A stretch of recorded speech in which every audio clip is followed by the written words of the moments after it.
Dense fog coils through the towering evergreens of Washington's Olympic Peninsula, the ancient forest swallowing sound and light alike. The camera pushes through the mist, the trees looming like silent sentinels. Just ahead, by overgrowth, a weather-beaten wooden sign creaks in the wind. Its faded letters, barely legible, Morningstar Retreat. Rust has devoured the hinges. Moss claws up the frame. The sign sways, a quiet, ominous heartbeat in the silence.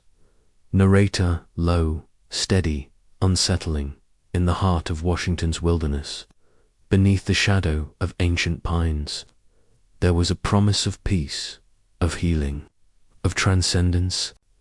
The shot lingers on the decaying sign, then cuts to glimpses of empty trails swallowed by fog, deserted cabins hidden beneath vines, and worn flyers tacked to trees, missing faces yellowed by rain and time. The narrator's voice deepens, edged with dread. But some never came home. The screen flickers with archival news clips, hazy images of search parties combing the forest, tearful interviews, maps peppered with red pins. In the past 15 years, the narrator continues, 178 people, tourists, locals, drifters, have vanished along these forgotten roads, beneath this suffocating canopy. The camera glides across the mist, dissolving into the dense forest floor littered with wilted flowers, abandoned belongings, and faded photographs left at makeshift memorials. Their stories buried in whispers, their fates unknown. The fog thickens as the camera pulls back, revealing the haunting emptiness stretching for miles, an entire world concealed beneath moss and shadow. The decaying Morningstar Retreat sign groans again, barely holding to its rusted chains. The narrator's final words settle into the quiet like a dare. Tonight we go deeper. The screen fades to black.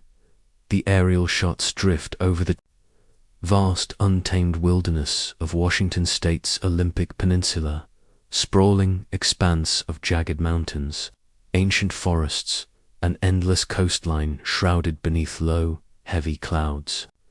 Rivers twist like veins through the dense green, disappearing into the shadowed valleys. From above, the land feels untouched, wild, and boundless. Isolated cabins dot the landscape, dwarfed by towering trees and hidden beneath thick canopies of pine and cedar. The roads are narrow, winding, often disappearing into fog or vanishing altogether beneath the creeping wilderness. The narrator's voice cuts in, low and steady, carrying both reverence and quiet unease. Remote, wild, unforgiving. The Olympic Peninsula has long drawn seekers and the lost alike.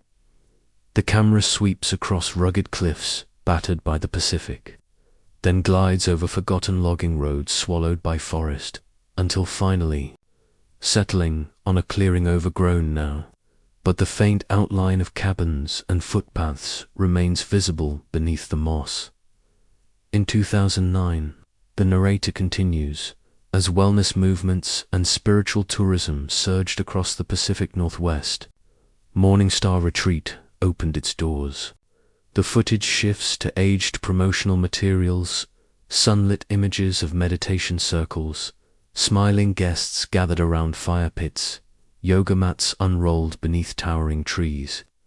Brochures promised spiritual awakening, deep connection, healing.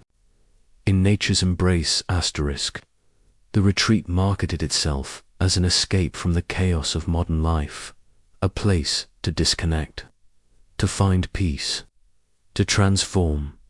But as the camera lingers on the weathered structures hidden beneath the choking undergrowth, the atmosphere shifts. But as the years passed, the narrator's voice darkens, the region's tranquility curdled into something else. The once inviting trails now appear desolate, the cabins rotting and forgotten, their windows dark, their doors ajar. The forest, heavy with mist and silence, seems to swallow everything whole. Images flicker search parties, vanishing into the fog. Missing person posters plastered on rain-slicked bulletin boards, tear-streaked faces holding photos of loved ones lost without explanation. The wilderness that once promised healing became a labyrinth of unanswered questions. The Olympic Peninsula, vast and beautiful, now bears scars stories whispered in the timber towns and coastal villages. Stories few dare to speak aloud. The narrator's voice fades, but the steady hum of the forest remains, alive with secrets. The camera pulls away once more, lost in the endless stretch of trees. As the screen dips into darkness, archival photographs flicker across the screen faded. Sun-bleached images of smiling faces gathered beneath towering pines, arms draped over shoulders, eyes alight with quiet hope. Grainy video snippets show bonfires crackling under the moon, meditation circles held in the hush of dawn, and the simple, weathered cabins of Morningstar retreat nestled deep within the forest. At the center of it all stands a singular figure, Lucian Crowe. The camera lingers on his face-sharp features framed by dark, curling hair, eyes that seem to hold both warmth and something harder to define. He smiles in the photographs, often barefoot, dressed in earth tones, radiating the effortless charisma of a man who always seems to have the answers. The narrator's voice cuts through the quiet, measured and laced with unease. At the center, Lucian Crowe, the enigmatic leader of Morningstar Retreat. The footage transitions to an old interview clip. Lucian, seated in a simple wooden chair, hands gesturing fluidly as he speaks about transcendence and awakening the authentic self. A former therapist, Crowe once operated out of Seattle, specializing in trauma, recovery, and alternative therapies. His credentials, impressive on paper, began to unravel after whispers of boundary violations, manipulative tactics, and unlicensed practices surfaced in 2007. By 2009, amid the cresting wave of wellness culture and spiritual retreats sweeping the Pacific Northwest, Lucian Crowe re-emerged this time, not as a therapist bound by regulation, but as a self-proclaimed guide to human awakening. Morningstar Retreat was born. The narrator's tone sharpens. His followers, a mix of urban professionals, spiritual nomads, trauma survivors, all drawn to promises of clarity. The screen fills with images of Morningstar's earliest attendees: a software engineer from Portland, a divorcee from Los Angeles, college students from Vancouver, grinning beside the retreat's rustic cabins. Interviews from former participants surface, their voices tinged with nostalgia and, at times, regret. "He made you feel seen," one woman recalls, her eyes distant, like he could pull the pain right out of you. But beneath the idyllic facade, darker stories linger. Missing persons posters plaster the screen, faces frozen in time. Amy Price, a 34-year-old avid hiker from Tacoma, vanished after a weekend retreat in 2013. Julian Ortega, a local logger known for his quiet demeanor, last seen walking near the forest's edge in 2016. Marissa Blake, just 17, a runaway escaping the foster system, spotted briefly near Morningstar's grounds in 2019, then gone.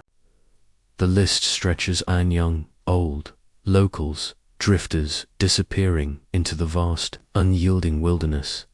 And among them, the narrator continues, voice low, heavy, the vanished. Their names scroll slowly, intercut with fragments of their lives, family photographs, Graduation portraits, candid moments stolen from social media feeds. Their loved ones appear on screen, mothers clutching worn photographs, siblings pleading for answers, voices cracking beneath the weight of years without closure. The camera holds on Lucian Crowe once more, his smiling image frozen as the music darkens. His followers called him a visionary. Critics called him dangerous. But one thing remains undeniable beneath the canopy of ancient trees, beneath the promises of healing and transcendence. People began to disappear. The screen fades to black, before opening on a narrow forest trail swallowed by mist, its edges frayed with moss and tangled roots.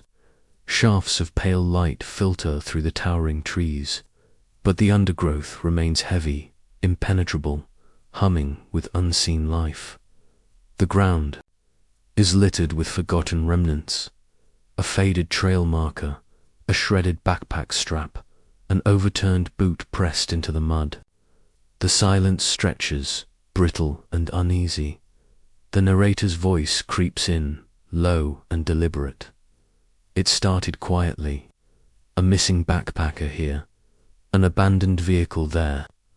The visuals shift grainy news footage from 2011, reporters standing beside a rusted sedan left along a Forest Service road, its doors ajar, keys still in the ignition. The screen flickers to a photograph of the car's owner, Emily Rhodes, 29, a solo hiker from Bellingham, her smiling face a stark contrast to the somber headlines that follow. Asterisk, missing. No trace found. Search ongoing. Asterisk. The timeline creeps forward. 2012, 2013. Isolated incidents stacking like quiet warnings.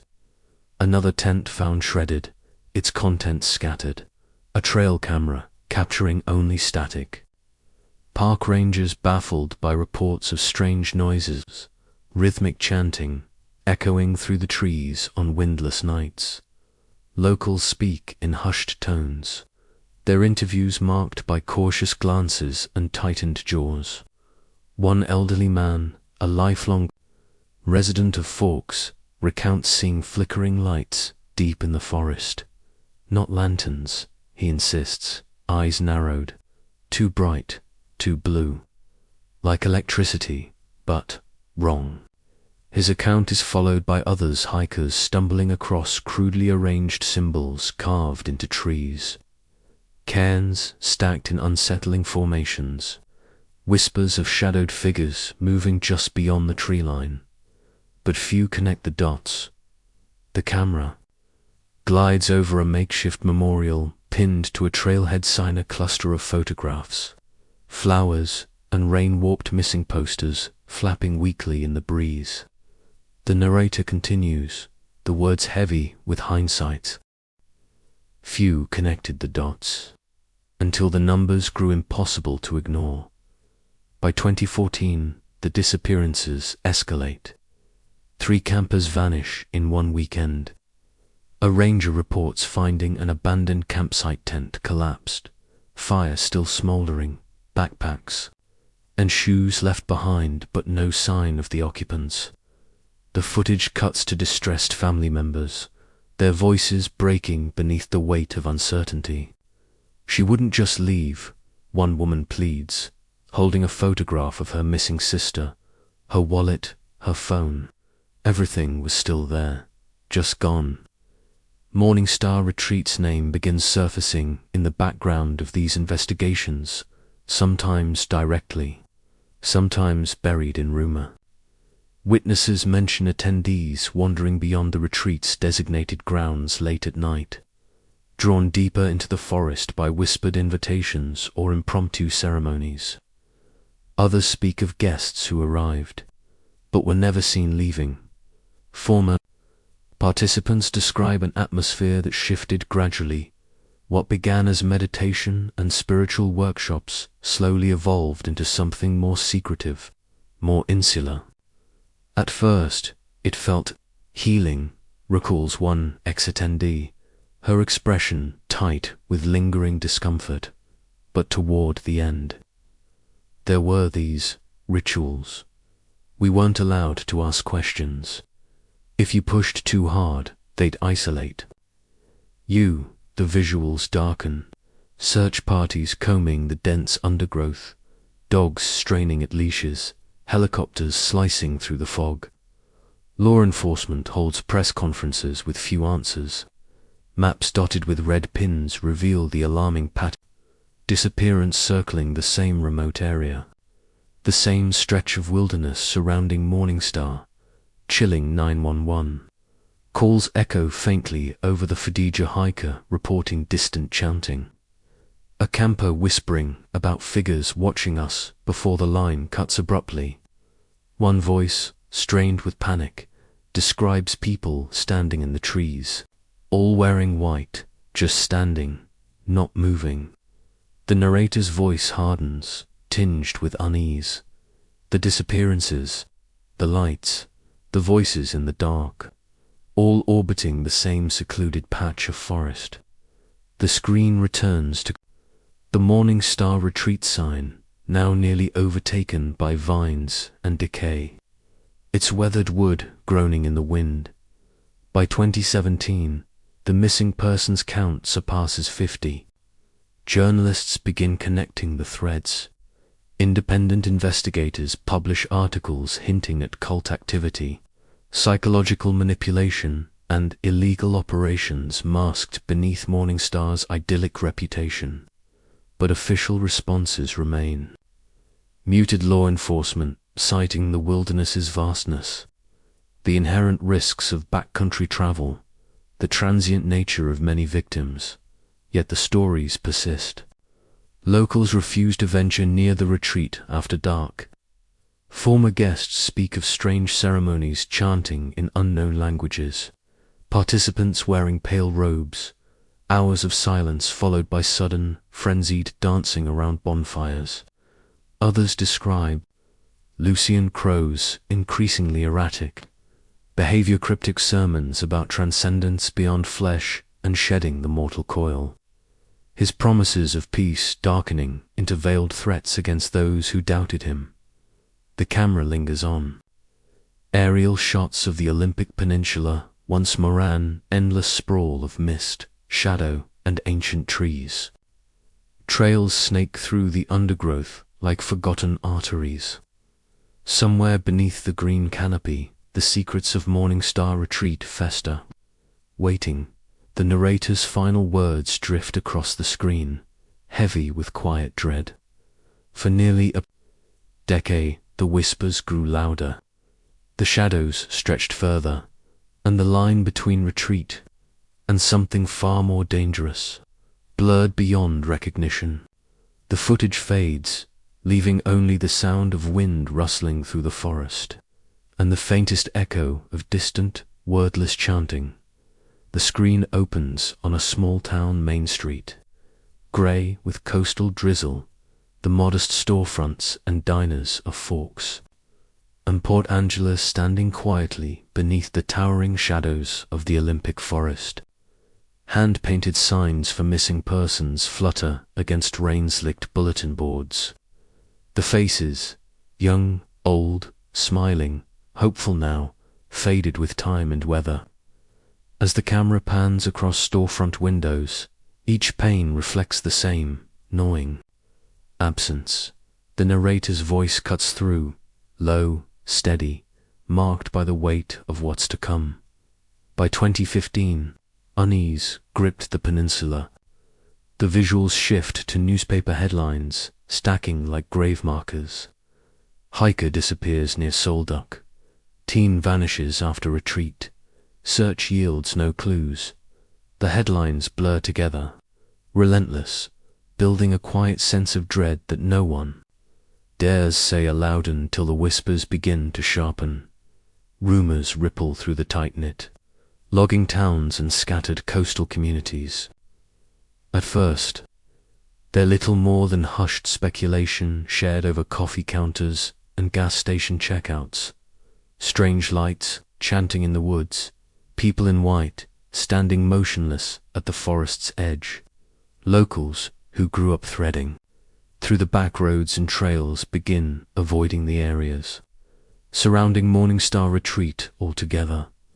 The camera lingers on weathered faces, long-time residents seated on porch steps or behind diner counters, their expressions etched with unease. One elderly man, a retired logger, speaks plainly, his voice heavy with resignation. "Something's wrong out there," he mutters, eyes fixed on the fog-draped tree line. "Been wrong, but folks don't want to hear it." Murmurs of cult activity filter through the community. Unlicensed ceremonies, psychological manipulation, exploitation of vulnerable people chasing healing. But at Morningstar itself, the faithful dismiss every accusation as paranoia, fear of the unknown, resentment of their alternative lifestyle. Archival clips show Lucian Crowe addressing the growing concern, his voice smooth, charismatic, laced with quiet condescension. "People fear what they don't understand," he states to an eager crowd, standing beneath the swaying evergreens. "But here, we transcend fear." His followers cheer, their eyes bright with conviction. Interviews with Morningstar members past and presentative, a culture of fierce loyalty and increasing secrecy. One former attendee, face partially obscured, recalls the shift. "At first, it was meditation, healing, community," they whisper, voice cracking with unease. But it changed. The isolation, the rituals, Lucian's sermons, they stopped. Feeling safe. The screen cuts to a tense town hall meeting from late 2015. The cramped room buzzes with anger and frustration, residents rising one after another to voice concerns. A mother clutches a photograph of her missing son, her voice trembling. "He never would have gone off the grid," she insists, her eyes wet with restrained grief. "He went to Morningstar, and now, nothing. No one's helping." A park. Ranger steps forward, face drawn with fatigue, explaining the vastness of the wilderness, the dangers of solo travel, the logistical limitations of search efforts. But his words ring hollow against the mounting fear in the room. Others accuse local officials of turning a blind eye, whether out of underfunding or quiet complicity. Tensions deepen as more disappearances pepper the map. Julian Ortega, a local logger, vanishes while hiking near the retreat. His co-workers, hardened men of the woods, speak of strange echoes in the timberline voices carried on windless nights, footsteps shadowing theirs, yet no one in sight. Another girl, Marissa Blake, barely 17, runs away from her foster home and is last seen walking the forest roads toward Morningstar. By now, the peninsula's once idyllic image fractures. Newspapers print op-eds, debating the retreats, some painting Morningstar as a misunderstood sanctuary, others branding it a predatory cult exploiting spiritual desperation. The faithful grow more defensive, circling their community tighter, accusing outsiders of intolerance and sensationalism. Lucian Crowe, ever the polished speaker, leans into the controversy. Footage shows him on local radio, his words calm, practiced, insidious. When you challenge the system, when you free people from trauma and societal conditioning, those in power will attack you, he claims, deflecting every question about missing persons with platitudes of empowerment. But beneath the surface, cracks widen. Former insiders leak unsettling details, private ceremonies veiled from newcomers, late-night purification rituals, attendees encouraged to sever ties with families, to surrender possessions, to abandon their previous lives entirely. Some whisper of Lucian's darker teachings of ascending beyond flesh, of walking between veils. The visual cuts to families of the missing, gathered in silent vigils, clutching candles and photographs, eyes haunted by unanswered questions. Their grief collides with the community's paranoia. Accusations, flare locals, blaming Morningstar. Morningstar blaming a judgmental, close-minded society. Officials caught in the widening chasm between them all. The tension isn't confined to whispered rumors. By 2016, anonymous threats circulate. Tires slashed on vehicles parked near Morningstar. Cryptic symbols scrawled on town signs. The once roads leading into the forest now pulse with unease. Residents grow divided. Some demand Morningstar's closure, citing the disappearances, the secrecy, the psychological damage. Others defend the retreat, insisting the vanishing hikers and travelers are coincidences, tragic but unrelated. The region fractures along these lines, fear against faith, suspicion against defiance. The camera floats over the peninsula, once more the same vast fog-draped forests, ancient and indifferent, swallowing roads, trails, people, the same moss cabins of Morningstar, hidden beneath the towering evergreens. The missing posters multiply. News segments grow sharper. Search efforts continue, but the forest yields no answers. The narrator's voice returns, low and steady. Meanwhile, families mourned, officials deflected, and the disappearances continued. The screen lingers. On a weathered bulletin board, tattered with faces of the lost, their names and dates smudged by rain. Yet no closer to closure.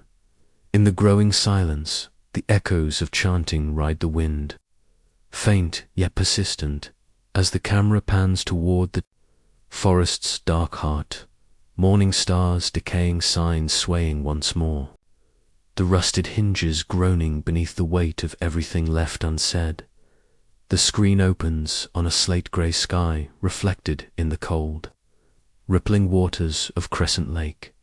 The vast, glacial lake stretches beneath steep forested cliffs, the dense pines looming, their reflections distorted by the gentle waves. Mist coils along the shore where police tape flutters weakly in the rain. Flashing lights pulse against the dark tree line, illuminating a grim scene that would mark the moment everything changed. The narrator's voice cuts through, steady but edged with dread. The turning point. July 2016. The footage shifts to worn news broadcasts, panicked headlines bleeding across the screen. Body found near Crescent Lake. Mysterious markings baffle investigators. Connection to Morningstar retreat under scrutiny. A chopper view shows officers clustered near the lake's rocky shore, their figures small against the vastness of the forest pressing in from all sides. For years, disappearances along the Olympic Peninsula had been dismissed as isolated tragedies. Hiker lost, a drifter gone missing, an accident swallowed by the wilderness. But this time, there was no ambiguity. This time, there was a body. Emily Rhodes, 24. Her photograph appears young, bright-eyed, mid-hike along a forest trail. Her smile wide, her backpack slung over her shoulder. She'd arrived at Morningstar Retreat 2 weeks prior, seeking what so many before her had: healing, escape, transcendence. She never made it home. The discovery was gruesome. A pair of kayakers, drifting near the far eastern shore of Crescent Lake, spotted something tangled in the underbrush's shape, pale against the dark, rain-soaked rocks. It wasn't long before authorities confirmed it. Human remains, badly decomposed, bearing strange, deliberate markings carved into the skin. The camera hovers over blurred forensic photographs, symmetrical incisions along Emily's arms and torso, looping symbols no one could immediately decipher. The official report cited exposure, possible drowning, but the markings and the condition of her body told a more complicated story. The narrator's voice sharpens, layered with quiet frustration. Her remains, bearing cryptic markings. Her last known location, Morningstar Retreat. Emily's family, distraught, stepped forward with emails and text messages sent during her stay. In them, Emily described an atmosphere far different from the retreat's promotional promises, strange ceremonies, pressure to shed earthly constraints, participants isolating from the outside world. Despite the mounting circumstantial evidence, the investigation stalled almost immediately. The remoteness of the lake, the degradation of the body, and the lack of clear forensic links to Morningstar allowed for ambiguity enough for officials to sidestep direct accusations. But the damage was done. Theories multiplied, fueled by community fear and media frenzy. Locals whispered about ritual sacrifices, secretive cult practices, and hidden burial grounds within the vast, unforgiving wilderness. Online forums erupted with speculation, amateur sleuths dissecting every detail, connecting Emily's death to the long chain of vanishings that had plagued the region for nearly a decade. Morningstar's response was swift and unsettlingly rehearsed. Lucian Crowe appeared at a candlelight vigil organized in Emily's honor. His expression solemn, his voice dripping with manufactured empathy. "Our hearts ache for Emily's family," he intoned, hands clasped before him. "But we cannot allow fear to poison this community. We must transcend it."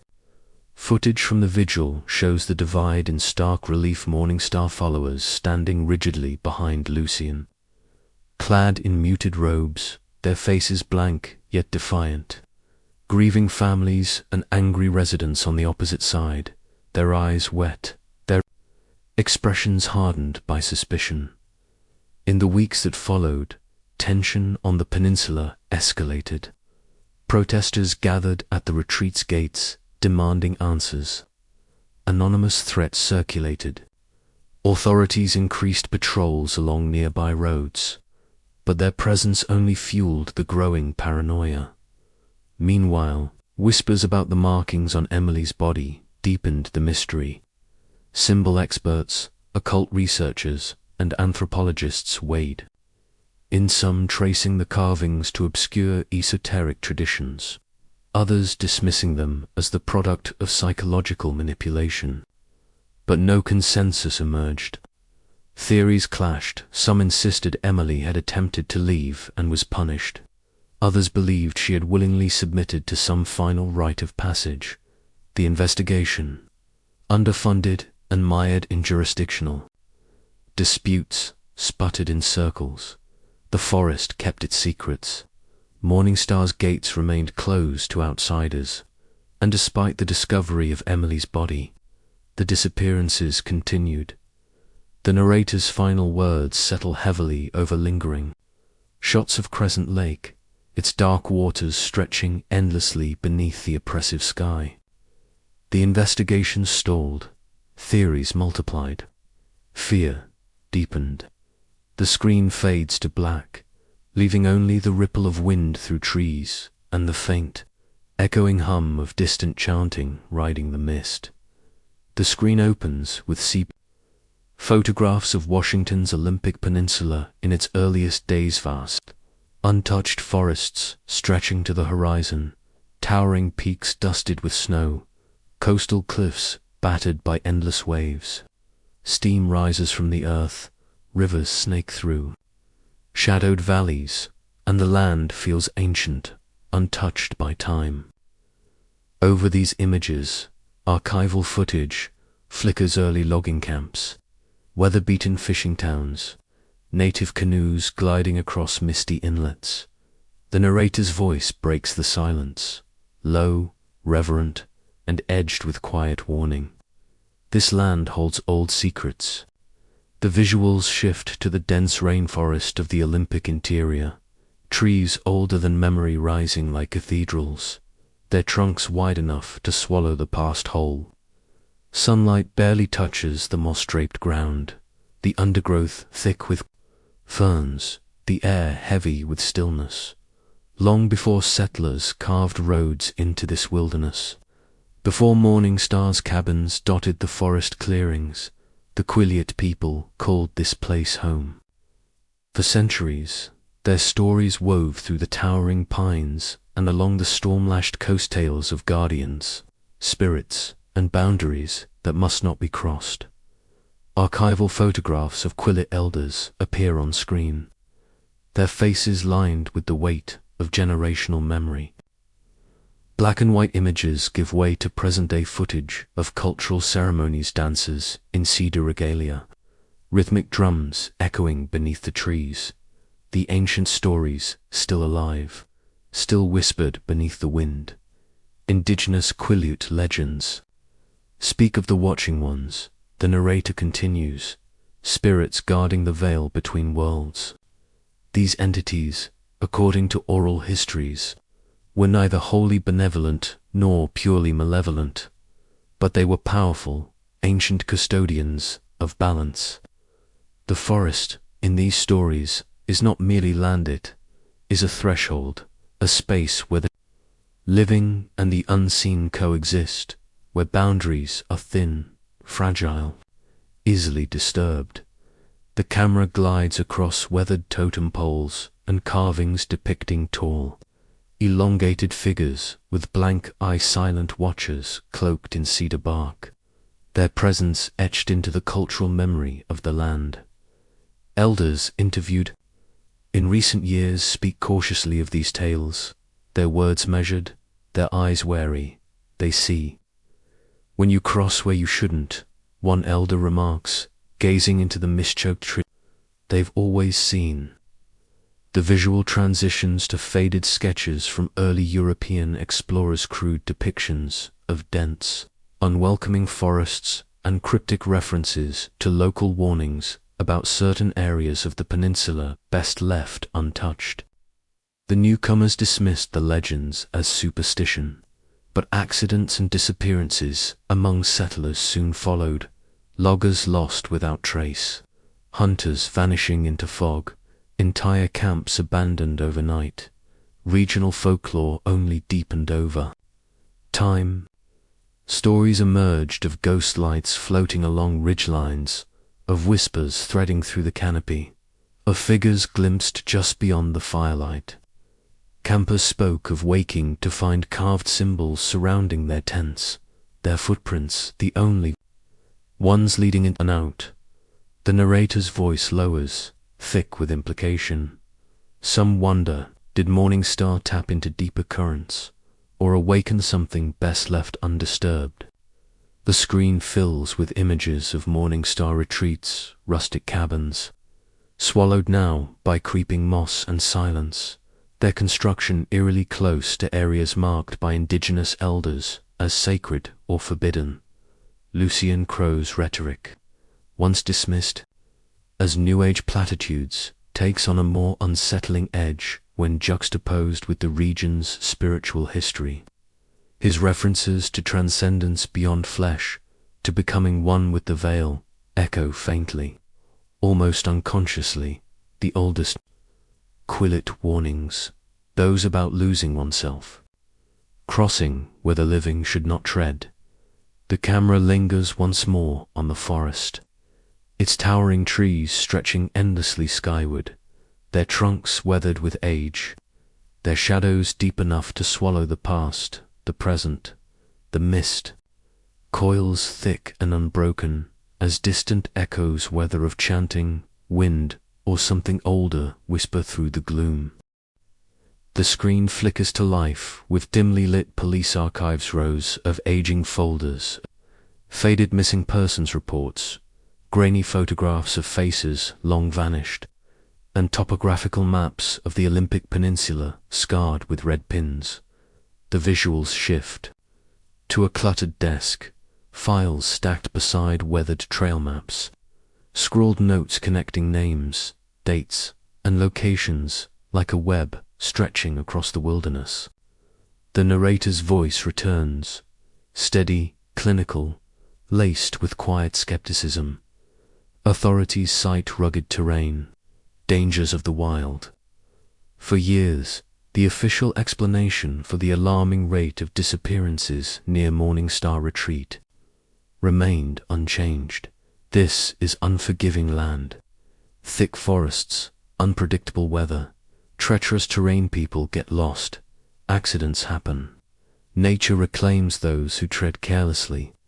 It was a simple, digestible answer, one that left grieving families with little closure and skeptics questioning how so many could simply vanish. In roughly the same area, under similar, often eerily unexplained circumstances, but not everyone accepted the wilderness as the only culprit. Enter Leah Monroe, former journalist turned independent investigator.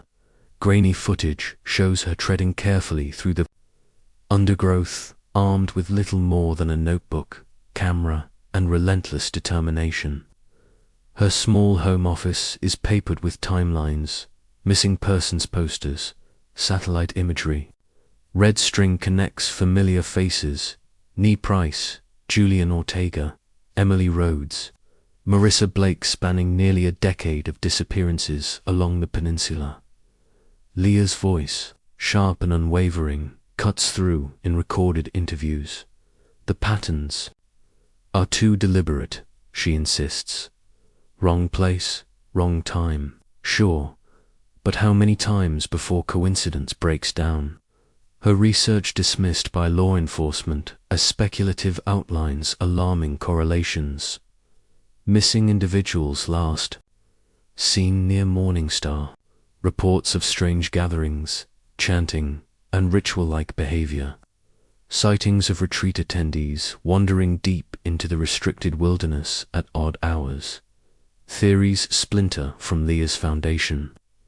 The screen fills with diagrams, names, locations, dates spiraling into increasingly complex networks. Some theorists echo her conclusions, suspecting coordinated disappearances, masked as wilderness accidents. Others go further. Cult expert Dr. Patrick Yates, shown in a dim university office, surrounded by books on manipulation, group psychology, and alternative spiritual movements, offers a clinical perspective. His voice is measured, academic, but faintly disturbed by Morningstar's evolution. You have vulnerable individuals, trauma survivors, spiritual seekers, the emotionally isolated entering a closed system with charismatic leadership and escalating secrecy, he explains, tapping at a psychological profile chart. It's classic high-control group dynamics. Yates references Lucent Crow's gradual shift from self-help rhetoric to more extreme language phrases about shedding earthly constraints, transcending the flesh, severing ties to the outside world. It starts as empowerment, Yates adds, but isolation, dependency, and subtle coercion follow. The vulnerable lose autonomy, and in some cases, their lives. Archived footage reveals Morningstar's deeper layers. Former members, voices distorted for anonymity, describe rituals held under moonlit skies, participants robed and silent, strange symbols etched into trees, cryptic chants echoing through the forest. It stopped feeling like healing. One recalls it felt like preparation for what? We never found out. Others, both local residents and fringe theorists, lean toward darker, more elusive possibilities. The camera lingers on online message boards flooded with speculation, some citing ritual sacrifice, hidden networks trafficking vulnerable people under the retreat skies, or even supernatural forces awakened by Morningstar's presence on historically sensitive land. Images flash, the cryptic markings carved into Emily Rhodes' body, Eerily symmetrical symbols found etched into tree trunks near Crescent Lake, makeshift shrines discovered in remote clearings, all feeding rumors of occult influence. Local legends fuel the fire, the watching ones, spirits guarding the veil between worlds. The ancient warnings of the Quileute people woven into the peninsula's history. But beneath the sensational theories lies undeniable unease. Leah Monroe's files reveal something consistent: disappearances clustering within proximity to Morningstar, often preceded by reports of strange lights, chanting, shadowed figures lurking near campsites, and participants who entered the retreat, but were never confirmed to have left. Theories build upon each other, fracturing into competing narratives. Some suggest rogue elements within Morningstar, acting without Crow's direct knowledge, orchestrated select disappearances, targeting those resistant to indoctrination or seen as liabilities. Others accuse Crow himself of engineering a Fakaday, of healing while cultivating a closed, secretive environment, ripe for exploitation. Dr. Yates warns against viewing Morningstar through a singular lens of evil or innocence. High-control groups exist on a spectrum, he explains. Most don't devolve into violence, but when combined with isolation, charismatic leadership, and ideological escalation, you create fertile ground for dangerous outcomes. The screen flickers back to the growing police archive, the rows of unsolved cases stacking, timelines stretching, red pins multiplying. Law enforcement statements play over the image, authorities citing logistical challenges, budget constraints, lack of physical evidence linking Morningstar directly to criminal acts. Yet the disappearances persist. The narrator's voice returns, low, steady, leaving space for dread to settle. Others hint at ritual sacrifice, hidden networks, or something darker still. The camera pans across the fog-choked forest, vast, indifferent, ancient, swallowing roads, trails, and the missing theories continue to spiral.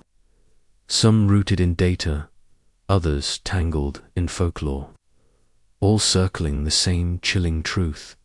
Beneath Morningstar's decaying promises of peace and transcendence, something festers, something systematic, or something beyond explanation. The scene fades to black, leaving only the echo of distant chanting carried on the wind, and the sprawling wilderness stretching endlessly beyond the reach of search parties. Justice or truth? The screen fills with a chaotic swirl of overlapping headlines, scrolling news tickers, and shaky cell phone footage. Morningstar cult. Police complicit. Vanishings continue. Grainy protest videos flash across the screen, locals shouting beneath hand-painted signs, their voices strained with anger and fear. In the background, Morningstar retreats, weathered sign sways, half hidden by creeping vines, its faded letters barely clinging to the wood. The fog coils thick, swallowing the edges of the scene, blurring the line between fact and speculation. The narrator's voice threads through the noise, low, deliberate. As Morningstar's reputation frayed, so did the truth.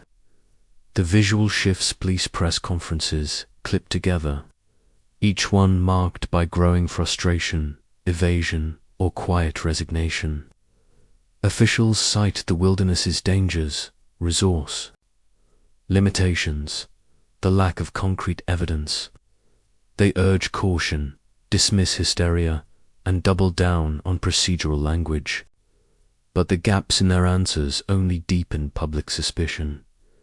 Some accuse law enforcement of outright negligence, ignoring early warnings, failing to connect disappearances to the retreat, downplaying credible reports from residents and families of the missing. Others go further, whispering of cover-ups, compromised investigations, and quiet allegiances between Morningstar's leadership and local officials, desperate to protect the region's lucrative tourism image. The screen flickers. 2 heated town halls, angry families confronting stone-faced officials. A grieving mother clutches her missing daughter's photograph, voice cracking with disbelief. "How many vanish before you stop blaming the trees?" she demands, the crowd erupting in applause and simmering fury. Online, the storm intensifies. Social media becomes a breeding ground for theories, outrage, and misinformation. Hashtags trend, hashtag Morningstar cult, hashtag Vanishing Peninsula, hashtag Where Are They?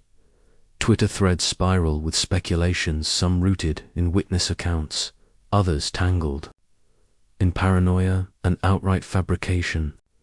Blurry images circulate shadowed figures in the forest, strange symbols carved into bark, distant bonfires glowing beyond the tree line. Each post fuels the wildfire of uncertainty. The camera pans over conflicting statements from Morningstar's leadership.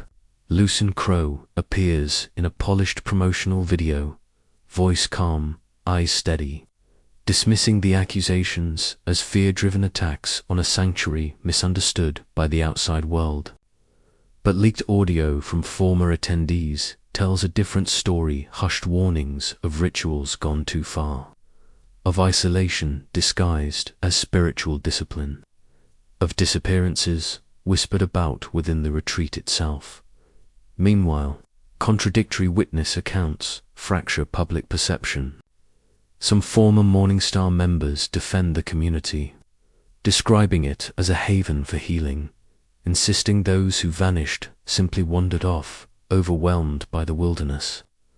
Others paint a far darker picture: coercion, manipulation, secret gatherings, and an unspoken understanding that questioning Lucien Crowe came with consequences.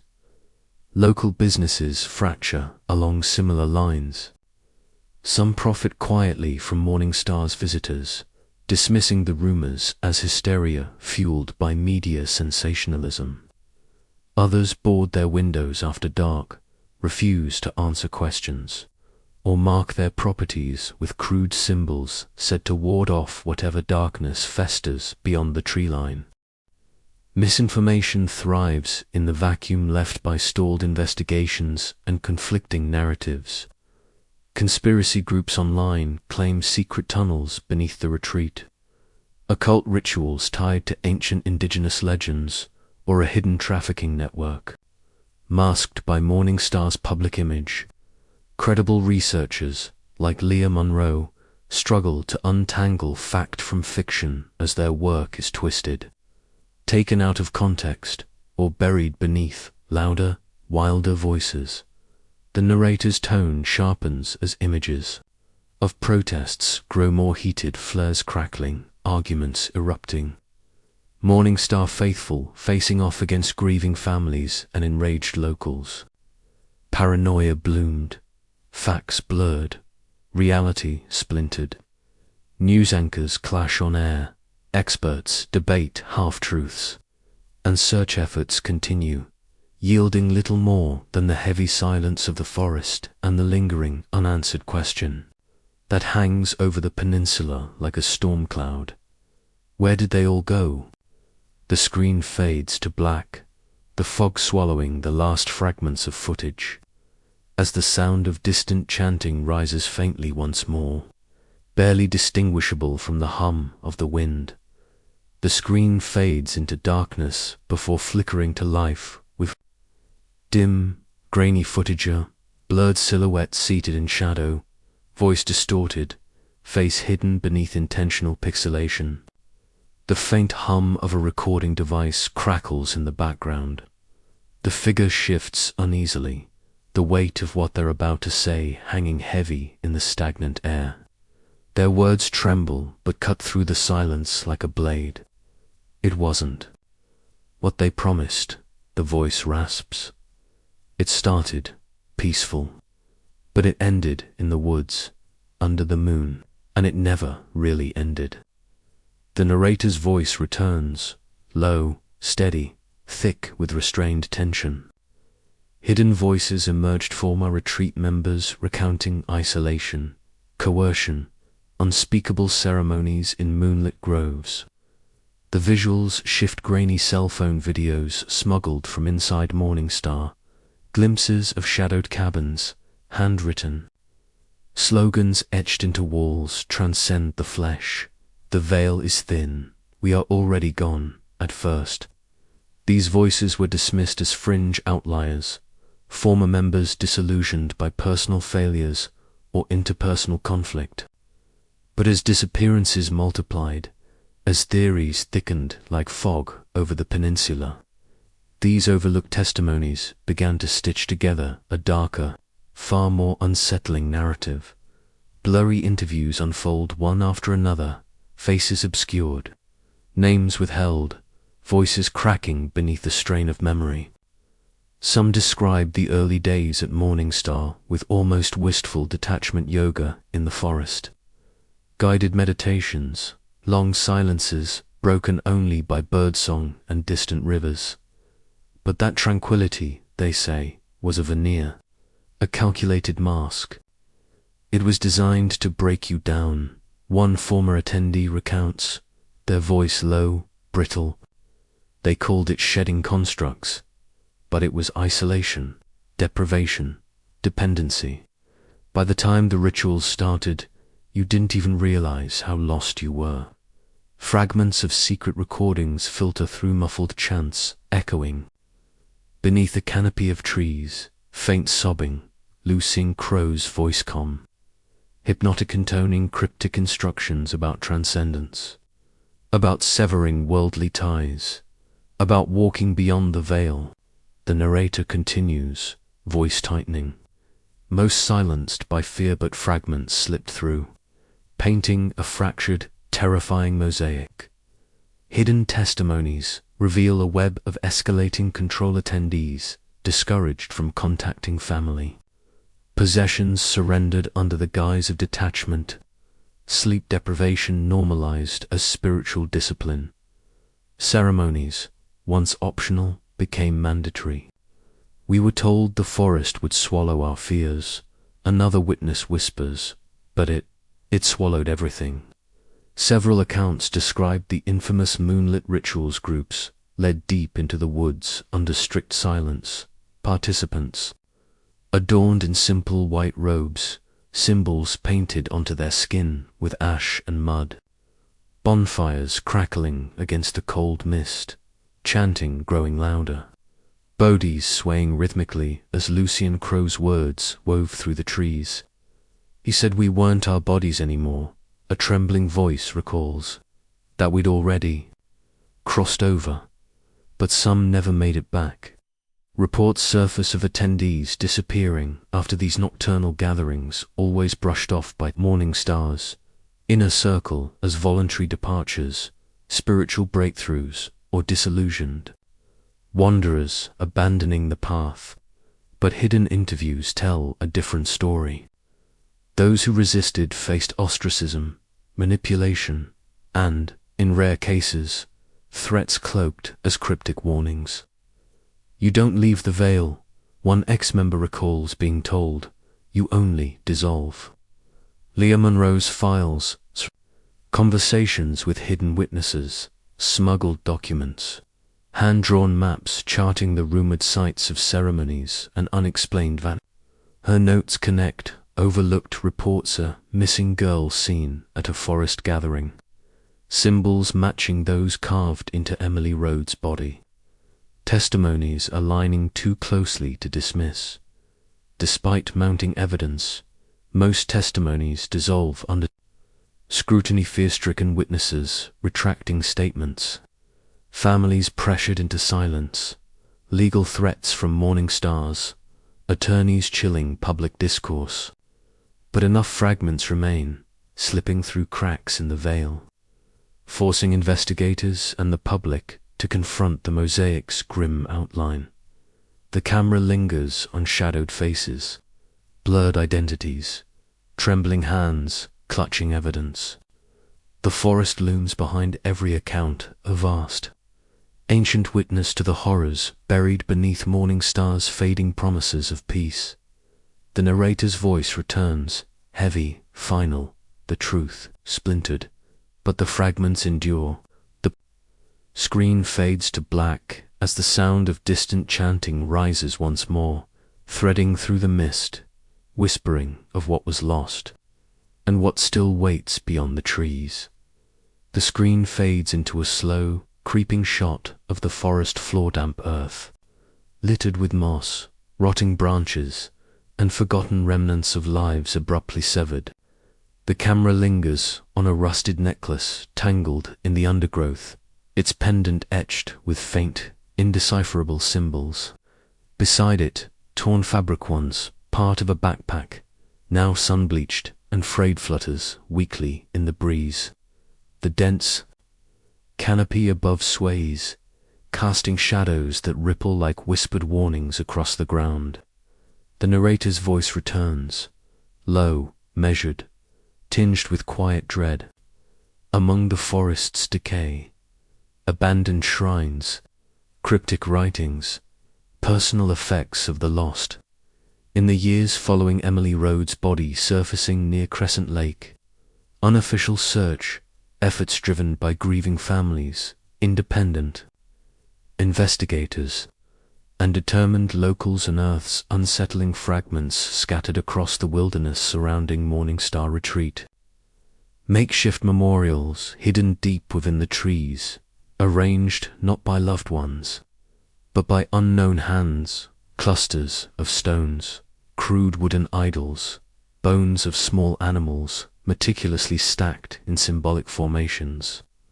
To some, they were remnants of morning stars, rituals; to others, warnings or graves. Recovered belongings trickled in over time. Amy Price's journal, water-damaged but partially legible, found near a dry creek bed, her last entries dissolving into fragmented paranoia. Asterisk, they watch. At night, chanting again, can't sleep, no one listens. Her final words trail into smudged ink, swallowed by rain and time. Investigators discovered Julian Ortega's work boots, still laced, caked with moss and mud, abandoned along an overgrown service road miles from where he was last seen. Near the same area, a weathered backpack contained Marissa Blake's phone, its battery dead. The screen cracked, text drafts unsent. Asterisk, they won't let me leave. Asterisk, as the forest surrendered these fragments, sealed court documents quietly, unsealed under mounting public pressure, revealed a darker undercurrent festering beneath Morningstar's idyllic facade. Allegations, long buried, resurfaced. Claims of emotional abuse, psychological manipulation, physical coercion, and, most chillingly, reports of unregistered burials on or near retreat property. Families who once remained silent, bound by legal threats or paralyzed by fear, stepped forward with quiet desperation. One former attendee, their testimony buried in legal files for years, described witnessing burial rites deep within the woods. Participants blindfolded, chanting as hooded figures lowered what they believed were animal carcasses into hastily dug graves. But in hindsight, the witness confessed uncertainty, their voice cracking under the weight of implication. The size, the smell. "I don't know anymore," they whispered. Their words etched into now public transcripts, autopsy reports, previously sealed, hinted at suppression of critical details. Emily Rhodes, markings dismissed in public statements, as post-mortem abrasions were revealed in forensic photos as symmetrical carvings, resembling ancient symbols tied to obscure spiritual traditions. Experts consulted in private acknowledged the markings' deliberate nature, Yet no official conclusion followed. Leah Monroe's investigation uncovered coded journals believed to belong to Morningstar's inner circle, recovered by an anonymous source from an abandoned cabin near the retreat. Their pages, dense with symbols, esoteric phrases, and cryptic references to the veil, the Watching Ones, and the Ascension, offered chilling insight into the retreat's spiritual doctrine. One passage, partially translated, read, *Flesh is fleeting. We dissolve to transcend. Those who resist nourish the veil. Photographs recovered alongside the journals depicted ceremonies in moonlit groves, participants robed, faces obscured, standing in geometric formations, marked by symbols etched into the soil. While authorities questioned the authenticity, handwriting analysis, material dating, and corroborating testimonies reinforced the likelihood of their legitimacy. Among the most disturbing evidence were reports of abandoned structures deep within the forest, collapsed lean-tos, makeshift altars, and what search teams described as shrines, often arranged with unsettling precision. Animal bones, discarded clothing, faded photographs of missing individuals, and crude effigies fashioned from branches and twine littered these sites. One such shrine displayed a symbol carved repeatedly into nearby trees, angular eye encircled by intersecting lines matching those found on Emily Road's remains and hidden throughout. Morningstar's grounds. Court records revealed that despite mounting evidence, Morningstar's legal team aggressively countered every allegation. Claims of abuse were labeled as fabrications from disillusioned former members. Accusations of unregistered burials dismissed as misinterpretations of retreat rituals involving animal remains. The organization cited religious freedom, spiritual privacy, and the inherent risks of wilderness living to deflect liability. Yet, each fragment of hidden evidence, personal belongings, coded writings, unsealed documents, deepened the enigma, widening the fracture between public understanding and the unsettling, veiled reality beneath Morningstar's surface. The narrator's voice lowers, heavy with quiet finality, each clue deepening the enigma.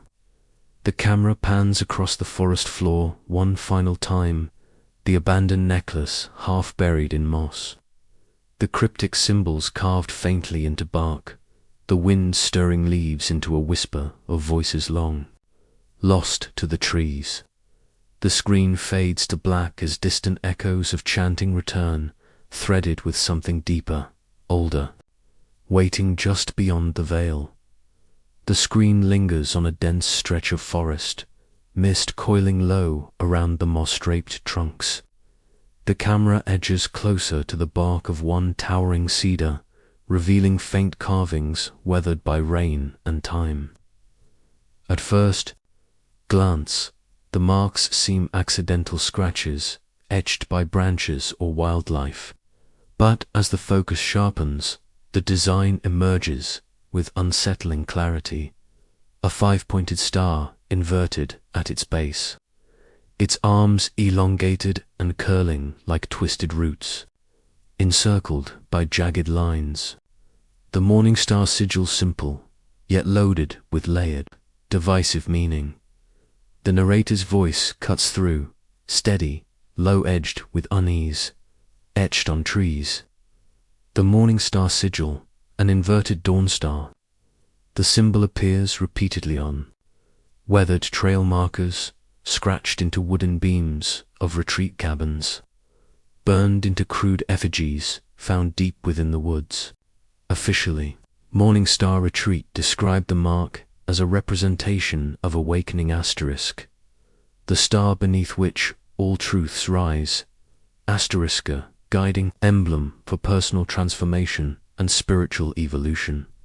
But not everyone sees transcendence in its lines.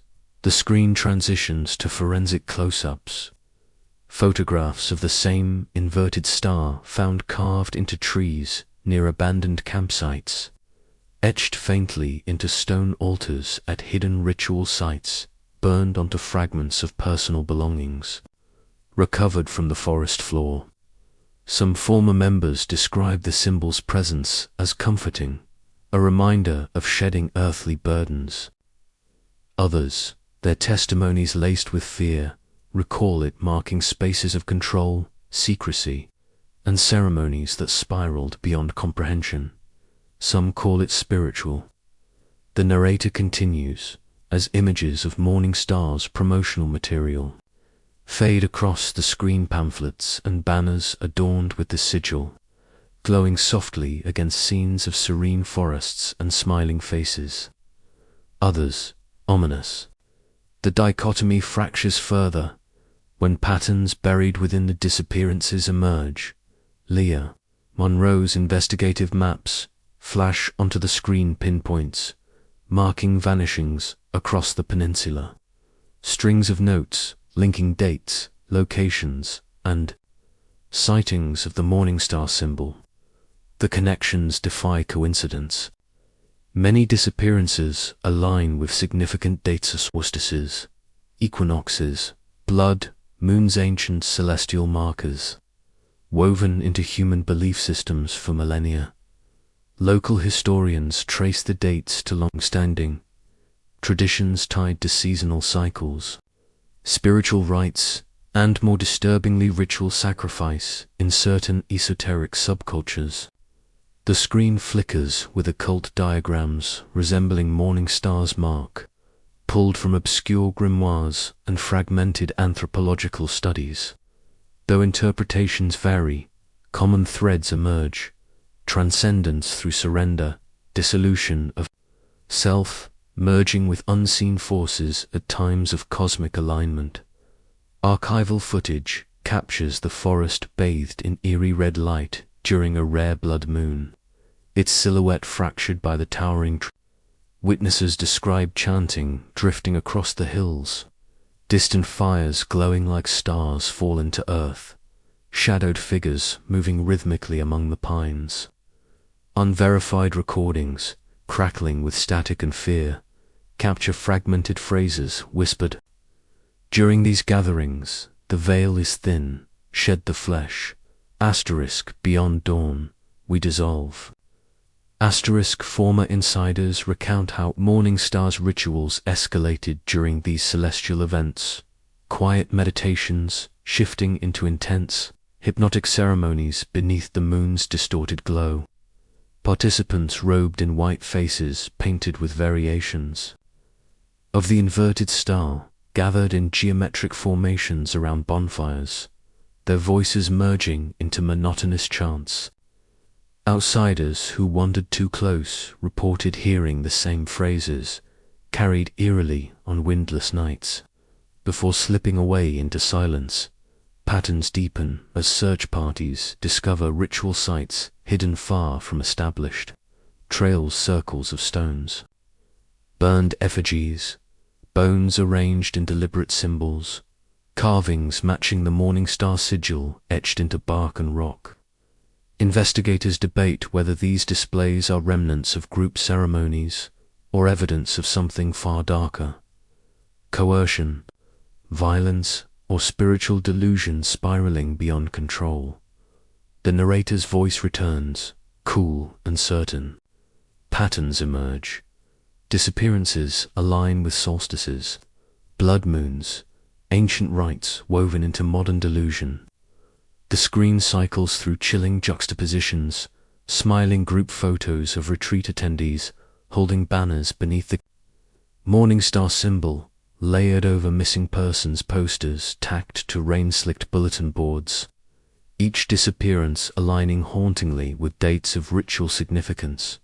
Symbolism and ritual blend, their meanings contested, their implications unavoidable.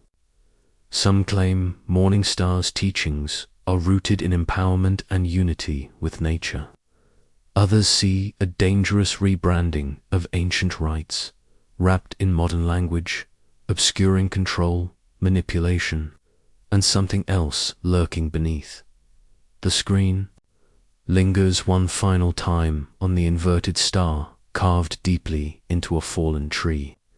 Its lines raw, bleeding sap like old wounds reopened. The fog thickens, muting the forest's edges. As distant echoes of chanting rise once more quiet, fractured, impossible to ignore. The screen opens with a slow pan across clinical office shelves lined with psychology textbooks, academic journals, and framed degrees. The atmosphere is sterile, controlled the complete opposite of the wild, ungovernable forest that shrouds Morningstar retreat. Across the screen, muted footage rolls smiling faces at wellness retreats, group meditations. Beneath towering pines, the Morningstar sigil subtly present on banners, robes, and wooden signs. Yet, behind the serenity, experts say, lies a pattern both disturbingly familiar and psychologically complex. The narrator's voice emerges, low and measured. Experts describe coercive utopia, phenomena-aware, isolation, trauma, and charisma. Forge dangerous devotion. The visuals cut to Dr. Evelyn Sato, a clinical psychologist specializing in cult dynamics and high control groups. Seated calmly beneath the glow of academic accolades. Her words are precise, her tone devoid of hysteria, but layered with professional concern. Coercive utopia isn't about overt violence at first. Dr. Sato explains, gesturing to a whiteboard diagram illustrating the psychological descent. It begins with unmet needs, grief, trauma, loneliness, and offers radical hope, a safe space, belonging, healing.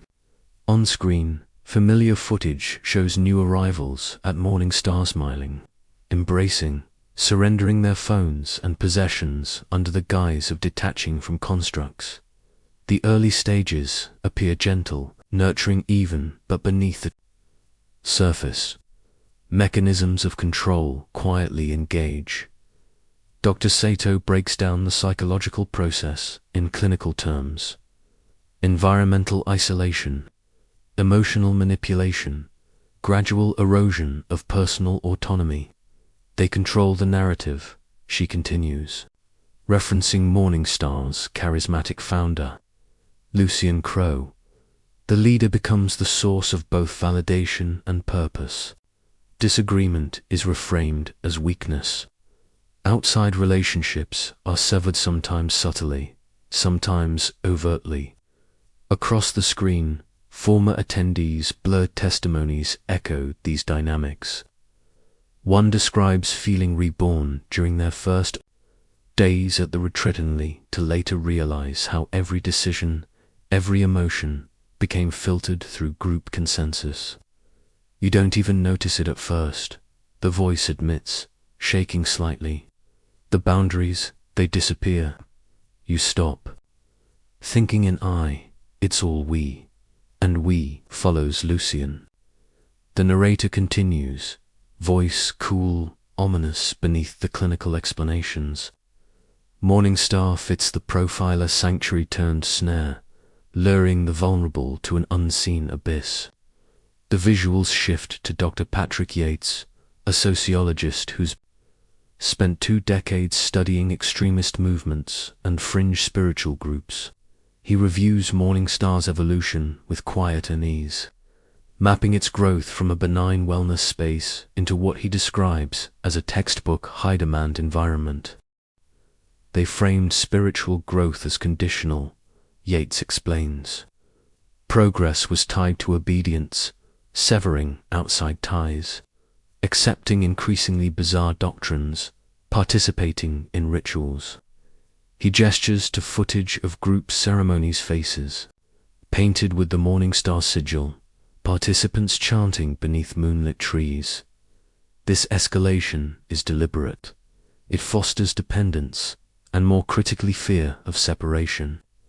Leaving becomes psychologically synonymous with failure. Even Death. Yeats underscores how language within Morningstar shifted over time, adopting terms like the veil, transcendence beyond flesh, and dissolution of self. Though cloaked in spiritual jargon, these phrases align with concerning psychological patterns eroding individuality, priming members for risky, even dangerous, behaviors in pursuit of perceived enlightenment. Visuals cut to archival interviews with Lucian Crowher's voice calm, hypnotic, framing Morningstar's doctrines as liberation from societal constraints. His charisma, experts agree, is precisely what cements the cycle. These leaders aren't overt tyrants, Sato emphasizes. They're visionaries, charming, empathetic. They mirror the pain of their followers, promise understanding, then redefine their reality. Footage plays of retreat attendees describing profound connection, relief from trauma, and unconditional acceptance during their early days, before testimonies splinter into accounts of coercion, fear, and unspeakable ceremonies. The juxtaposition underscores what experts call the love-bombing phase, followed by progressive entrapment. The narrator's voice weaves through these layers, calm yet ominous. Isolation, trauma, and charisma forge dangerous devotion. The screen displays psychological models. Maslow's hierarchy, inverted, needs distorted under control, the individual subsumed by group identity. Experts describe how Morningstar's wilderness setting compounds these effects: the physical remoteness, mirroring psychological disconnection from outside influence. For vulnerable individuals, those grieving, healing, or lost, the retreat's promises of transcendence can override critical thinking. They're desperate for meaning, Yeats notes. Morningstar offered that until surrender wasn't optional, and dissent wasn't safe. Further, testimony from hidden witnesses reveals how rituals became increasingly intense under Lucian's guidance. Sleep deprivation, fasting, and group chanting blurred mental boundaries. Participants reported out-of-body experiences, hallucinations, and merging with the veil phenomena experts link to exhaustion-induced psychosis, reframed as spiritual awakening within high-demand environments. As the screen darkens, the narrator leaves viewers with the inescapable psychological conclusion: Morningstar was not merely a failed wellness retreat or misunderstood spiritual enclave. It was, by design or dissent, a psychological snare, a space where charisma, isolation, and trauma converged to dissolve autonomy, trap the vulnerable, and mask darkness beneath the veneer of healing. The final images show the Morningstar sigil etched into wood, fading into the shadows of the towering forest as expert voices linger. It starts as a sanctuary, but sanctuaries can become snares, and snares leave no easy escape. The screen fades into a cold, sterile digital interfacer, sleek timeline stretching across the screen, peppered with markers, names, and ominous dates. The map of Washington's Olympic Peninsula fades in alongside it, its vast wilderness rendered in satellite detail, Morningstar Retreat glowing faintly at the center like a pulse within the forest. The narrator's voice cuts through, low and measured. We trace the spiral from Morningstar's 2009 opening to today. The timeline clicks into motion, rewinding to March 2009, the official launch of Morningstar Retreat. Promotional images flash briefly. Smiling faces, rustic cabins nestled among towering pines, glossy brochures promising healing, awakening, and connection with nature. For the first year, activity appears benign. Small groups, weekend retreats, glowing testimonials. But beneath the surface, the first fractures form. The screen marks August 2010, the first confirmed disappearance. Marcus Hill, 34, a Seattle software engineer, vanishes during a solo hiking excursion near the retreat. His case is ruled an accident, other lost wanderer claimed by the wilderness. But the pattern has begun. The years spool forward. 2011 brings 2 more vanishings, both loosely tied to Morningstar. Amy Price, an avid hiker, last seen near the retreat's perimeter. Her water-damaged journal later discovered in the woods, pages smeared with anxious scribblings about watchers and sleepless nights. Then Julian Ortega, a local logger, disappears on his way to a job site near the retreat, his boots found abandoned miles from civilization. The timeline accelerates. Peaks in disappearances emerge, aligning eerily with Morningstar's largest. Group events, seasonal solstice gatherings, lunar ceremonies, spiritual cleansing weekends, advertised as profound rites of renewal. The narrator's voice sharpens. Peaks and vanishings coincide with major retreats. Key dates, unexplained cleansings. The map pulses with each marker. June 2012, summer solstice gathering. 3 attendees vanished to later dismissed as drifters. 1 remains unidentified. November 2013, reports surface of strange lights near Morningstar, shadowed figures moving through the fog. The same week, Marissa Blake, a teenage runaway rumored to have joined Morningstar, is last seen alive. The timeline darkens as the years progress. 2014, 5 disappearances within a 3-month window. Whispered rumors of Morningstar's doctrines shifting. Lucian Crow's rhetoric intensifying. Former members report ceremonies stretching into the early hours. Participants fasting, chanting, surrendering their identities under the guise of spiritual transcendence. By 2015, the pattern sharpens. Locals grow uneasy, news outlets trickle out cautious reports, and protests form at town halls. But the spiral continues, disappearances, escalating in frequency and proximity to Morningstar. July 2016 marks a grim turning point, the body of Emily Rhodes, discovered near Crescent Lake. Her remains bearing cryptic, symmetrical markings. Her last known location, Morningstar Retreat. The narrator's voice tightens. A pattern deliberate, chilling, hidden beneath the chaos. Despite heightened scrutiny, the vanishings persist. 2017 to more disappearances. 2018 4. Including international visitors drawn by Morningstar's growing reputation as a secluded, transformative destination.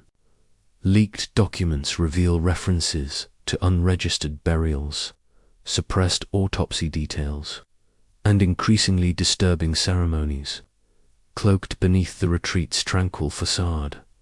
The timeline advances through the following years, a grim procession of missing persons posters, coded journals recovered from abandoned cabins, expert testimonies warning of coercion, manipulation, and escalating psychological control. Peaks and disappearances remain consistently lining with blood moons, solstices, and ritual dates buried within both Morningstar's literature and obscure esoteric traditions. Into the present day, the pattern continues. Though Morningstar's public presence has withered under scrutiny, its cabins decaying, its followers scattered the vanishings around the Olympic Peninsula endure. Search teams report abandoned campsites, ritual symbols etched into bark, effigies marking the forest's hidden clearings. Witnesses speak of distant chanting, figures glimpsed beneath moonlit canopies, the echo of Morningstar's doctrine lingering like fog across the trees. The timeline freezes, its final marker glowing faintly today.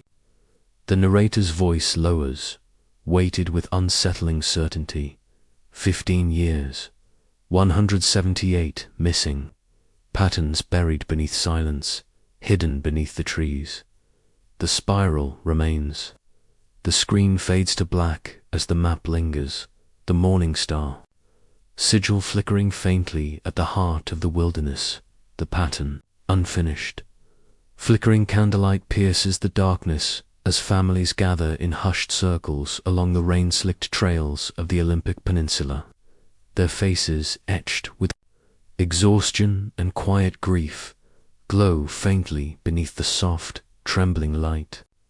Photographs of the missing flutter in the breeze-weathered images of smiling hikers, hopeful seekers, wandering souls who vanished into the forest's embrace, never to return. The vigil is solemn, yet determined, a fragile stand against the vast, indifferent wilderness that surrounds them. The screen lingers on the desolate grounds of Morningstar Retreat. Moss creeps along the edges of the decaying cabins. Windows, once filled with warm, golden light, stare empty and broken into the mist. The retreat's welcome sign hangs at a crooked angle, its paint chipped and faded, the Morningstar sigil barely visible beneath the creeping vines. Nature has begun reclaiming the sanctuaries, wallowing the paths, softening the edges, erasing the traces of those who once sought salvation here. The narrator's voice returns, low and heavy with finality. Today, Morningstar lies abandoned, its promises shattered. Years have passed since the last official gathering beneath these trees. Lucian Crow's whereabouts remain unknown. His most devout followers have scattered, some blending quietly back into society, others disappearing entirely, their identities lost in the fog of speculation and secrecy. What remains is a landscape of absence-empty cabins, forgotten shrines, decaying ritual sites hidden deep within the forest. Yet, even in the silence, the search continues. Families refuse to let the story die. Volunteers hike treacherous trails, pinning faded flyers to trailheads, their eyes scanning the undergrowth for any sign of those lost.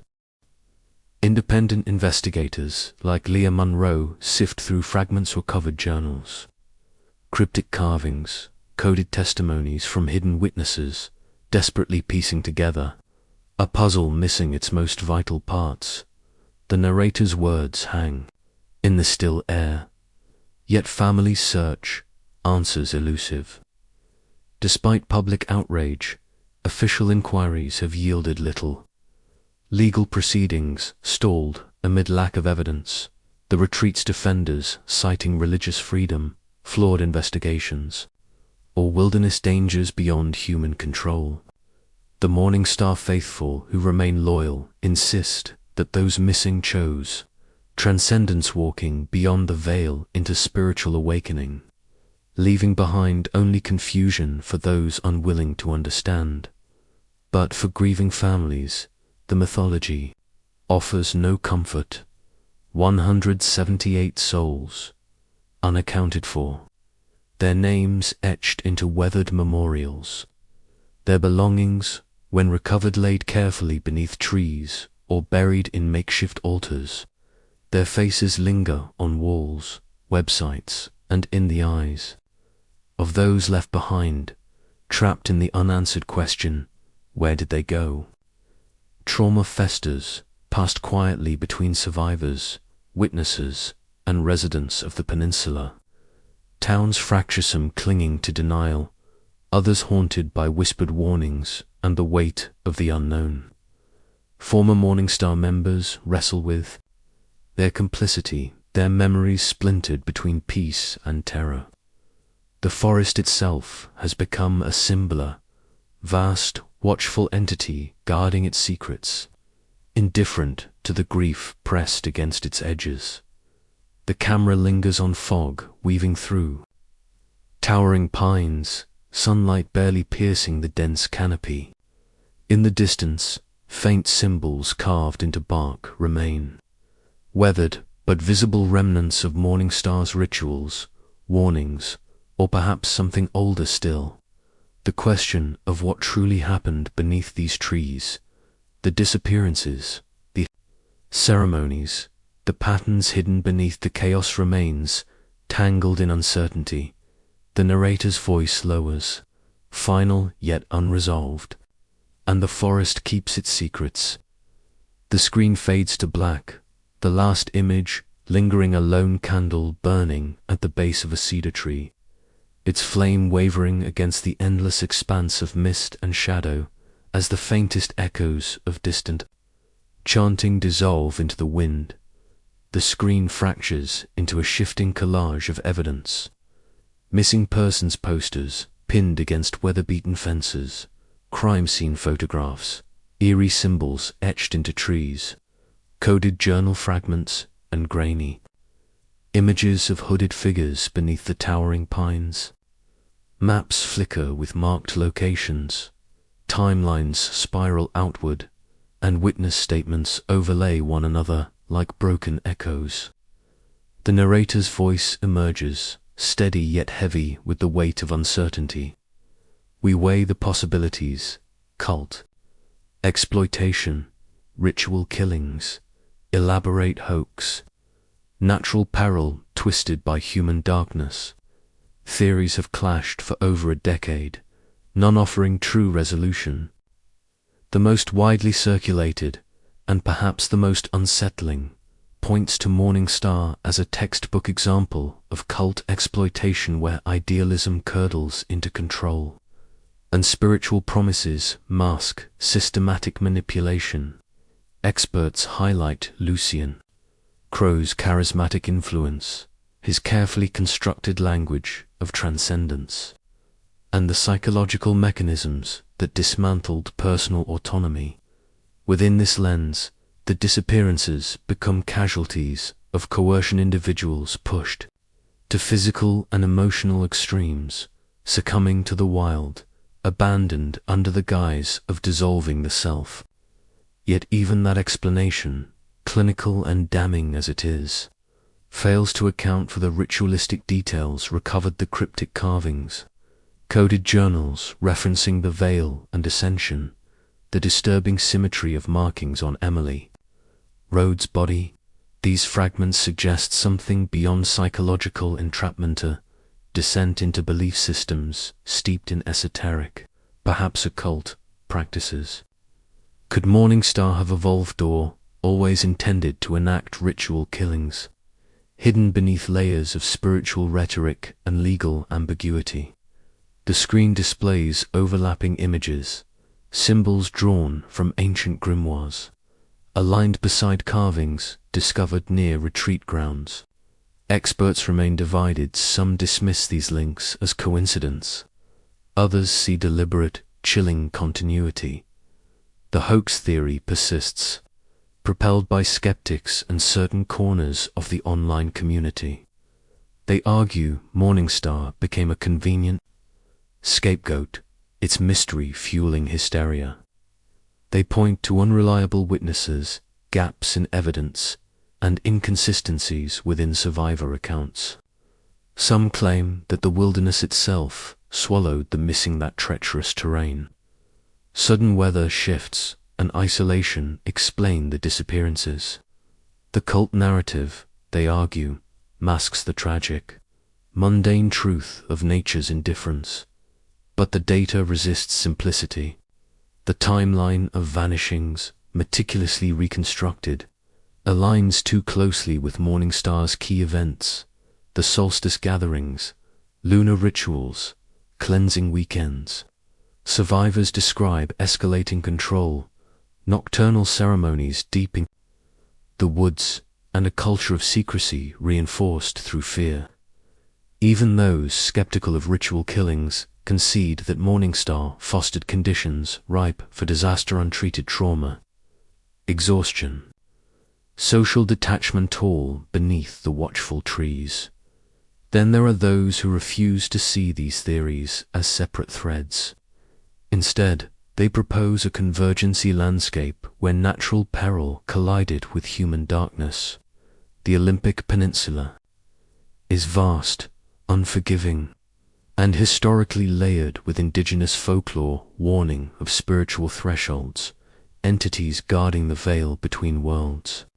Some whisper that Morningstar, intentionally or not, tapped into these currents, awakening ancient fears, amplifying psychological breakdown, and blurring the boundary between reality and belief. One fringe theory suggests Morningstar's leadership embraced these legends as literal rituals, designed not merely to manipulate, but to breach unseen barriers. While mainstream experts dismiss such ideas as myth tangled with trauma, the eerie consistency of symbols, chants, and patterns refuses to dissolve entirely. Indigenous elders, often excluded from public discourse, have quietly cautioned against disturbing certain sites, describing watching ones and thresholds not meant to be crossed. Whether metaphor or forgotten cultural boundary, these warnings ripple beneath the official narrative. Yet, no theory satisfies entirely. Each leaves shadows, contradictions, and unanswered cries for the vanished.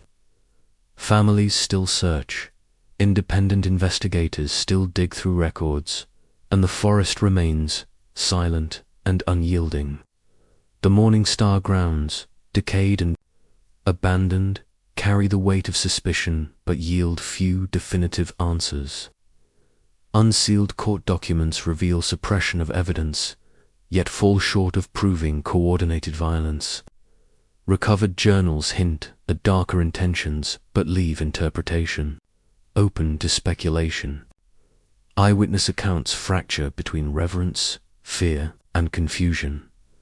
The screen cycles through lingering evidence: Emily Rhodes' body, the unexplained markings, the coded language of Morningstar's inner circles, ritual sites hidden far beyond, marked trails, unexplained lights, and distant chanting reported by hikers. Each clue deepens the enigma rather than resolves it. The forest dense, ancient, layered in mist comes both setting and participant in the unanswered mystery. The narrator's voice lowers, words stretched with quiet resignation. No theory satisfies. Each leaves shadows, unanswered cries, a legacy of fear. Morningstar's collapse did not dissolve the unease it fostered. If anything, the unanswered questions have metastasized, fracturing communities, fueling online conspiracies, and embedding the Olympic Peninsula within a new mythology of vanishing, of human frailty weaponized beneath spiritual delusion. The screen fades into a final montage, candlelit vigils still held in memory of the missing, faded posters pinned to trailheads, families clinging to photographs and fragments. The fog coils low over the forest, obscuring its depths. The Morningstar sigil etched faintly into a crumbling tree, barely visible beneath layers of decay. Theories continue to spiral: cult exploitation, ritual killing, elaborate hoax, nature's peril twisted by human belief. But beneath them all, the same questions remain suspended in the mist. What truly happened in those woods? And how many answers now lie buried beneath the canopy, lost to time, silence, and the unrelenting watch of the forest? A sprawling map of the world unfurls across the screen, illuminated by faint red markers blinking in eerie rhythm. Each pin represents a place, a story, a community fractured by the same chilling pattern, utopian promises twisted into something far darker. The camera zooms out, tracing the faint but undeniable lines of connection between Morningstar Retreat and a global history soaked in spiritual manipulation, mass disappearances, and the dangerous intersections of human vulnerability and control. The narrator's voice cuts through, low and weighted with recognition. Morningstar's darkness echoes worldwide Jonestown, Osho's commune, Mexico's Santa Muerte cult, a pattern where human longing entwines with manipulation, sometimes obliteration. The image shifts to black and white footage of Guyana, 1978, the dense jungle of Jonestown, where nearly 1,000 followers of Jim Jones perished in a mass murder-suicide cloaked beneath the language of revolution and spiritual purity. The promises had been familiar: sanctuary, healing, unity. But isolation and unchecked power unraveled them into a nightmare, leaving the world horrified by the aftermath, a cautionary tale of belief weaponized into mass tragedy. The screen pivots to the rust-colored desert plains of Oregon. 1980s, the Rajneeshpuram commune, led by the enigmatic Bhagwan Sri Rajneesh, known to the world as Osho. What began as a spiritual experimenter community of seekers detached from modern constraints spiraled into scandal, bioterrorism plots, manipulation, and mass psychological control. Though not as deadly as Jonestown, the eerie parallels reverberate: a charismatic leader, utopian isolation, and the slow erosion of individual autonomy beneath the guise of awakening. Morningstar's blueprint is not unique. It follows a historical rhythm of fractured societies breeding insatiable longing for belonging, transcendence, and answers to life's unbearable questions. The screen flickers to present-day Mexico, where the cult-like Santa Muerte movement possesses syncretic belief system, blending folk Catholicism, mysticism, and veneration of death. While not inherently violent, fringe factions have exploited the faith to justify disappearances, ritual killings, and power structures hidden beneath the worship of the skeletal saint. Once again, faith entwined with fear, longing contorted into control. The screen shifts to Japan. 1995, the Tokyo subway attack orchestrated by Aum Shinrikyo, another so-called spiritual collective promising salvation through extreme practices and blind allegiance to a single leader. Nerve gas, fear, mass injury, the same motifs repeat: belief, isolation, manipulation, catastrophe, though the details differ: location, doctrine, methods. The underlying psychology binds them together. Experts call it the coercive utopia cycle, where the vulnerable seek meaning and healing, only to find themselves entangled in hierarchies designed not for liberation, but domination. Morningstar fits seamlessly into this lineage, a retreat disguised as sanctuary. Its foundation built on half-truths, spiritual distortion, and charismatic control. Across continents and decades, these movements thrive on similar conditions: societal instability, spiritual hunger, disillusionment with modern life. They isolate, indoctrinate, and fracture reality, fusing transcendence with fear, ritual with control.